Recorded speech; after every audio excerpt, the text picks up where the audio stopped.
3 দিনে 5 বার ভূমিকম্পে কেঁপে উঠেছে বাংলাদেশ।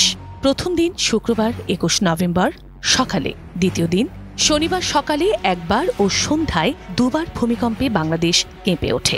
এরপর রোববার সকালেও আরেকবার ভূমিকম্প অনুভূত হয়।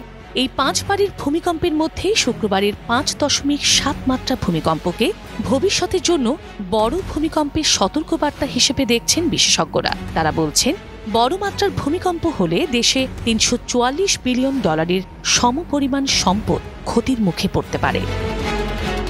সারা দেশে ঝুঁকির মুখে থাকা ভবন প্রতিস্থাপনে ব্যয় হতে পারে $356 বিলিয়ন, যা দেশের মোট দেশজ উৎপাদন জিডিপির 77%। বিশ্লেষকরা বলছেন, ঝুঁকিতে থাকা ভবন খুঁজে বের করে প্রতিরোধমূলক ব্যবস্থা না নিলে বড় ধরনের আর্থিক ক্ষয়ক্ষতির মুখোমুখি হতে পারে বাংলাদেশ।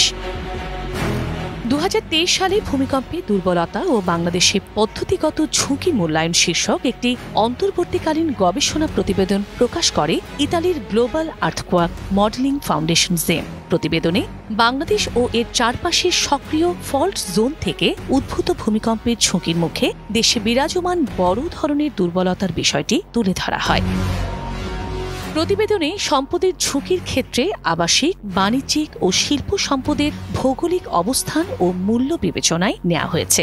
এক্ষেত্রে দেশের 7টি অঞ্চলের সম্পদের মধ্যে ভবনের সংখ্যা ধরা হয়েছে 2,90,00,000। ভূমিকম্পের ঝুঁকিতে থাকা এ সম্পদের মূল্য নির্ধারণ করা হয়েছে সর্বোচ্চ $344 বিলিয়ন, যা 2024-25 অর্থ বছরে বাংলাদেশের জিডিপির 74%। ভূমিকম্পের ক্ষতি থেকে এ সম্পদ রক্ষা করতে প্রতিস্থাপন ব্যয় ধরা হয়েছে $35,600 কোটি।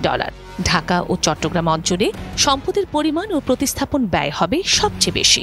এর মধ্যে ঢাকার 90 লাখ ভবন প্রতিস্থাপনে $14,900 কোটি, চট্টগ্রামে 50 লাখ ভবন প্রতিস্থাপনে ব্যয় হবে $6,200 কোটি, রাজশাহীতে 40 লাখ ভবনের প্রতিস্থাপনে $42 বিলিয়ন ও খুলনার 30 লাখ ভবন প্রতিস্থাপনে ব্যয় হবে $34 বিলিয়ন। রংপুরের 40 লাখ ভবনের ক্ষেত্রে খরচ হবে $34 বিলিয়ন। বরিশাল ও সিলেটের 20 লাখ করে ভবন প্রতিস্থাপনে ব্যয় হবে $17 বিলিয়ন করে। জেম ফাউন্ডেশনের গবেষণা মতে, ঢাকা অঞ্চলে থাকা ঝুঁকিপূর্ণ সম্পদের মূল্য $69.8 বিলিয়ন থেকে $167.9 বিলিয়ন। চট্টগ্রাম অঞ্চলের ঝুঁকিপূর্ণ সম্পদের মূল্য $47.8 বিলিয়ন থেকে $69.8 বিলিয়ন। রাজশাহীতে $39.1 বিলিয়ন থেকে $47.8 বিলিয়ন।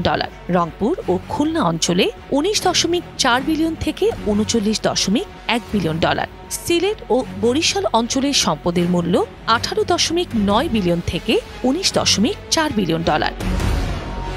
বিশেষজ্ঞরা মনে করেন, শুক্রবার রিখটার স্কেলে 5.7 মাত্রার ভূমিকম্পে ঢাকা শহরের যত স্থাপনায় ক্ষয়ক্ষতি হয়েছে, ভবন দেবে গেছে, ফাটল হয়েছে, তার তুলনায় 7 মাত্রার হলে ক্ষয়ক্ষতি অনেক গুণ বেড়ে যাবে। অনেক ভবন ভেঙে পড়া, বহু মানুষ হতাহত হওয়ার ঝুঁকি থাকবে। ঢাকার 100 কিলোমিটারের মধ্যে এমন ভূমিকম্প হলে 2 থেকে 3 লাখ মানুষ হতাহত হওয়ার আশঙ্কা রয়েছে। ভেঙে পড়তে পারে ঢাকা শহরের 35% ভবন।